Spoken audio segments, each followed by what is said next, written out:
सबसे अंत में एक दिया गंगा जल के पास जलाना है। इस तरह आपकी देव दीपावली संपूर्ण हुई।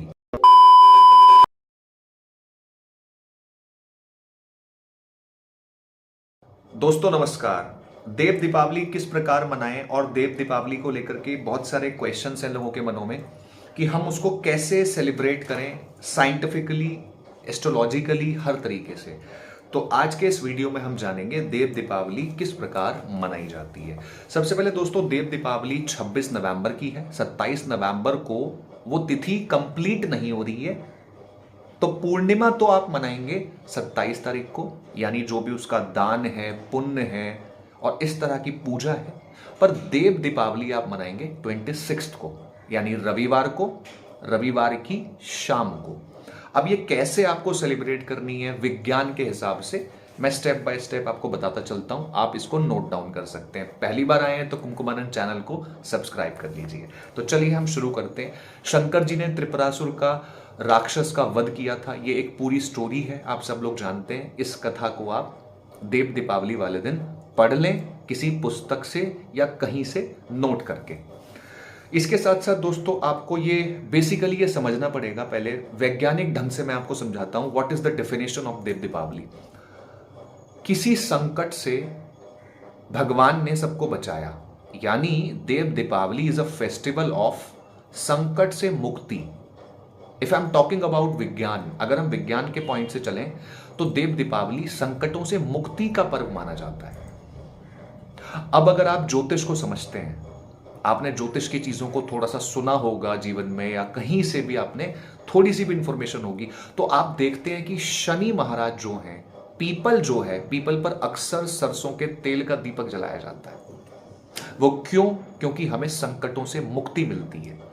तो आप जब भी किसी ऐसी चीज को मनाएं कि जहां पर संकटों से हमें मुक्ति प्रदान करे ईश्वर, संकटों से ईश्वर हमको दूर रखे, तो ऐसी स्थिति में आप हमेशा ऑलवेज सरसों के तेल का दीपक जलाएं। तो एक तो साइंटिफिक चीज ये हो गई कि आपको सरसों। दूसरी बात, देव दीपावली फेस्टिवल है देवताओं का, और देवताओं को जो आप तेल की बत्ती लगाते हैं वो लगाते हैं नीचे से गोल वाली।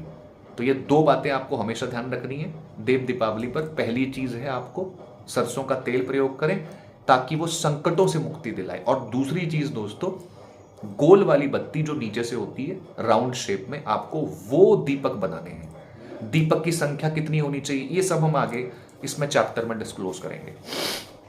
तो अब इसको मनाने का समय क्या है? ये संडे के दिन 26 नवंबर के दिन आप सेलिब्रेट करें शाम को तकरीबन 5:30 बजे से 7:30 बजे तक का, ऑलमोस्ट 2 घंटे का ये जो मुहूर्त है, शाम को 5:30 से 7:30 बजे तक। इसमें आपने कैसे डिजाइन करनी है अपनी पूजा, मैं बहुत सिंपल शब्दों में समझाता हूं। एक चौकी रख लेना।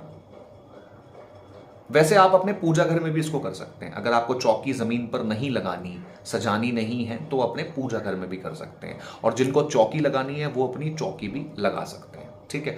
इसके बाद चौकी पर आप भगवान को विराजमान करना। शंकर जी की कोई मूर्ति है, तस्वीर है, शिव परिवार को, साथ में विष्णु भगवान जी को लक्ष्मी माता के साथ विराजमान करना। इसके साथ साथ आपने बहुत सारे जो दीपक होंगे, छोटे छोटे छोटे छोटे, कई सारे लोग पूछते हैं आटे का दीपक जला दें। आप बना सकते हो तो जला दो, नहीं तो मिट्टी के खरीद लें। 11, 21, 31, फिर उसके बाद 51 और फिर at the end of the 108, 108। 11, 21, 31, 51, 108। तो ये छोटे छोटे दीपक आप अपना पास में रख लें, उसमें तेल डाल लें। पूजा जब स्टार्ट होगी 5:30-6 बजे से, जो मुहूर्त है, उससे पहले ही आप दियों को धो लें पानी से, रविवार को सवेरे सवेरे दोपहर तक, और उसको अच्छे से धूप में सुखा दें। और उसको एक बड़ी सी परात में या 2-3 प्लेट्स ले लीजिए, उसमें आप अपना रख दें। तेल वेल डाल दें, 5:30 बजे से पहले ही तेल वेल भर दें उसमें, सब दियों में, जितने भी दिए आपके पास हैं। अब दिए आपने कब जलाने हैं? जब पूजा कंप्लीट हो जाएगी। तेल वगैरह उसमें पहले डाल के रखना, बत्तियां वगैरह डाल के रखना। At the end of the पूजन आपको उसके सारे दियों को जलाना है। अब दिए दोस्तों कहां कहां लगाओगे, इस बारे में जरा चर्चा कर लेते हैं। दिए लगाने हैं आपको शिवलिंग पर, घर के आसपास कोई भी शिव परिवार होगा, शिव मंदिर होगा, जाकर शिवलिंग पर दिए लगा दो। वहां 2 लगा दो, 4 लगा दो, ठीक है। इसके अलावा विष्णु मंदिर होगा घर के आसपास, लक्ष्मी नारायण मंदिर जिसे कहा जाता है, वहां लगा दो दोस्तों। इसके अलावा आप और कहां लगा सकते हैं? कोई नदी है, नहर है, तालाब है, जो कि ग्रामीण परिवेश में मिल सकता है, शहरों में थोड़ा मुश्किल है। इसके लिए भी हमने एक उपाय आपके लिए तैयार किया है, आपको अभी बताएंगे थोड़ी देर में। तो आप अपना शिवलिंग पर, जब घर की पूजा सारी कंप्लीट हो जाएगी, तो आप शिवलिंग पर जाकर 2-4 दिए, दीपक जलाकर अर्पित कर देंगे। विष्णु मंदिर चले जाएंगे घर के आसपास, अगर ना मिले तो कोई केले का पेड़ हो जहां स्त्रियां पूजा करती हैं, पूजन करती हैं, वहां लगा दो। इसके अलावा दोस्तों, कोई नदी नहर मिलती है, अगर आप ग्रामीण परिवेश में हैं, बहुत अच्छा है, एक्सीलेंट है। नहीं मिलता तो उसके लिए मैं आगे उपाय बता दूंगा। अच्छा, बेसिकली लोग पूछते हैं पूजा में क्या करना है देव दीपावली की। शंकर जी का शिव चालीसा आता है, एक वो पढ़ लेना। विष्णु जी का विष्णु चालीसा आता है, विष्णु चालीसा ना पढ़े तो आप विष्णु जी की एटलीस्ट आरती कर लें। ओम नमो भगवते वासुदेवाय नमः मंत्र का 1 माला यानी 108 टाइम्स उसको पढ़ लें। शंकर जी की आरती है, प्लस शंकर जी का मंत्र है ओम नमः शिवाय। और जो लोग बीमार बहुत रहते हैं, देव दीपावली पर वो मृत्युंजय का जाप करें, ओम त्र्यंबकम यजामहे। तो ये विष्णु जी शंकर जी का आपने कॉम्बिनेशन पूजा में लेना है, काफी है। और उसके बाद एंड में इनकी आरती करनी है। सामने दीपक जला देना एक बड़ा सा, जैसे दिवाली पे आप जलाते हैं ना बड़ा सा दीपक, तो एक बड़ा दीपक अपने दरबार में जला देना जहां बैठ के आप पूजा करेंगे। 2 चीजें और ध्यान रखनी है इसके साथ साथ, बहुत इंपॉर्टेंट चीजें 2 हैं। पहली चीज, आपने ना एक रंगोली बनानी है अपने पूजा घर के पास, जहां चौकी लगाई होगी वहीं पर फ्लावर से थोड़े फूल वगैरह ले लेना, उससे अच्छे से एक रंगोली बना देना, बीच में लगा देना मेहंदी वगैरह, हल्दी वगैरह, लाल चंदन होता है जिसको रोली कहते हैं, इन चीजों से और फ्लावर से मिला करके अपनी एक रंगोली बना दो, ठीक है। उसके अंदर लगा दो 5-10 दिए। शुरुआत हमेशा किसी भी चीज की अपने घर से होती है, कहते हैं लक्ष्मी जी घर से फिर आगे बढ़ती हैं जीवन में। तो स्टार्टिंग हमेशा कोई भी त्योहार हो उसकी घर से करते हैं लोग। मंदिर जाकर के या कहीं और जाकर पूजन करते हैं, बहुत अच्छी बात है, पर स्टार्टिंग होती है ऑलवेज अपने घर से। तो देव दीपावली की शुरुआत घर से कैसे करेंगे हम? एक बड़ा दिया लेंगे पूजा घर में, उसमें जला देंगे। जो बड़ा दिया होगा उसमें आप तिल का तेल भी डाल सकते हैं, सरसों का तेल भी डाल सकते हैं, और बाकी जो छोटे छोटे होंगे उसमें आप सरसों का तेल डाल सकते हैं, ठीक है। ऑप्शंस के तौर पर आप तिल भी यूज कर सकते हैं, लेकिन मैक्सिमम लोग कोशिश करें सरसों यूज करें, क्योंकि सरसों संकटों को काटता है। If I am talking about astrology, ज्योतिष की अगर मैं बात करूं तो, ठीक है। तो ऐसे करके आपने ना एक चीज और ध्यान रखनी है, एक लेनी है बड़ी सी परात।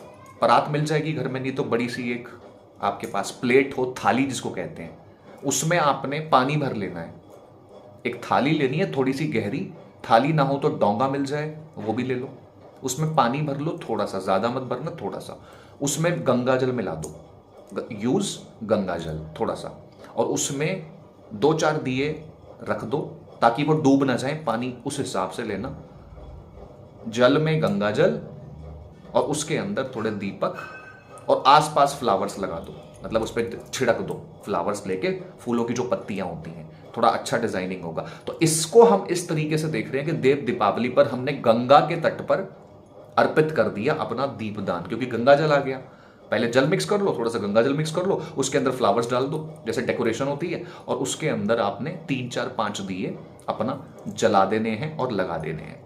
तो 4-5 दिए यहां हो गए, 4-5 दिए आपने अपने दरबार में जहां पूजा करी है वहां जला दिए। तो 4-5 यहां हो गए, 4-5 यहां हो गए। यहां से फिर स्टार्टिंग होगी, शुरुआत होगी, और फिर उसके बाद आपको शिव मंदिर में, जैसे मैंने आपको सारा सिस्टम बता दिया। तो ये है साइंटिफिकली देव दीपावली, जो बढ़िया तरीके से आपकी होगी, ठीक है। तो इस तरीके से आप सेलिब्रेट करें, लोगों के साथ इस वीडियो को शेयर करें। और एक चीज और मैं आपको बता देना चाहता हूं, जो 27 नवंबर को पूर्णमासी यानी पूर्णिमा है, तो लोग उसमें कहते हैं फास्ट। फास्ट आपकी चॉइस है, आप रखना चाहते हैं रखें, नहीं रखना चाहते हैं ना रखें। पर देव दीपावली से अगले दिन यानी 26 तारीख से अगले दिन 27 तारीख को आपको 2-4 पॉइंट्स ध्यान रखने, आप नोट कर लीजिए। सबसे पहले तो आप व्रत रखें या ना रखें आपकी चॉइस है, पर आप गौशाला जरूर जाएं। 27 को मॉर्निंग में नहा धो करके, अपना गंगा जल से स्नान करके अपना गौशाला जाएं। गौशाला में एक दीपक ले जाएं, आटे का या मिट्टी का, वो जला दें। गाय को गुड़ वगैरह खिला दें, आटे की लोई वगैरह, थोड़ी हल्दी वगैरह, चने की दाल वगैरह, ये अपनी गौशाला जाकर गौ माता को बच्चों के हाथों से खिलवा दें। ठीक है। दूसरी चीज, सवेरे ही एक बार शिवलिंग पर चक्कर मार के आ जाएं, शिव मंदिर में, वहां पर एक और दीपक जला दें। क्योंकि दोनों दिन अगर आप दीपक एक एक लगा देंगे, अगले दिन मॉर्निंग में जब दीपक लगा देंगे, देव दीपावली कंप्लीट हो गई, लेकिन वहीं पर पूर्णिमा लग रही है, तो एक दीपक आपने शिवलिंग पर, एक दीपक गौशाला में, इसके साथ साथ अपना कोई केले का पेड़ मिल जाए तो वहां एक दीपक और लगा देना। टोटल हो गया 3 दीपक। घर के अंदर पूर्णिमा की कथा पढ़ लेना, चाहे व्रत रखो या मत रखो, जो भी कथा किताब में आती है, महिलाएं जानती हैं, उसे कंप्लीट पढ़ लें। और एक चीज और आपने अंत में ध्यान रखनी है, जब शिवलिंग पर आप दीपक जलाने जाएंगे तो आप कच्चा दूध लेकर जरूर जाएं। पूर्णिमा इज इक्वल टू भगवान शिव, और भगवान Shiva is equal to milk, दूध, दही, कोई भी सफेद चीज भोलेनाथ से जुड़ी है ज्योतिष की भाषा में। तो आपने भोलेनाथ पर कच्चा दूध, दही भी ले सकते हो, अर्पित करवाएं बच्चों के हाथ से, खुद के हाथ से। और बेलपत्र का अगर कोई पेड़ हो तो वहां भी दीपक, वरना 3 दीपक मैंने आपको बता दिए। तो इस तरीके से आपको दीपक जला करके अपना देव दीपावली 26 तारीख को मनाकर अगले दिन मॉर्निंग में पूर्णिमा को ऐसे सेलिब्रेट करना है। और कुत्ता, कौवा और गाय, इनको थोड़ा थोड़ा भोजन आप खिलवा देना अपने हाथ से बना करके। और मंदिर वगैरह में जैसे आप पूर्णिमा के दिन थाली पंडित जी को भिजवाते हैं, वो आपकी अपनी चॉइस है। तो ये हो गया आपका देव दीपावली का भी कार्यक्रम कंप्लीट, और साथ में पूर्णिमा का। वीडियो कैसी लगी कमेंट सेक्शन में जरूर बताइएगा, और जाते जाते कमेंट में क्या बोलेंगे? हर हर Mahadev. Thank you so much. This is Kumkumaran Shri, wish you a very happy positive lifestyle. सभी को जय माता।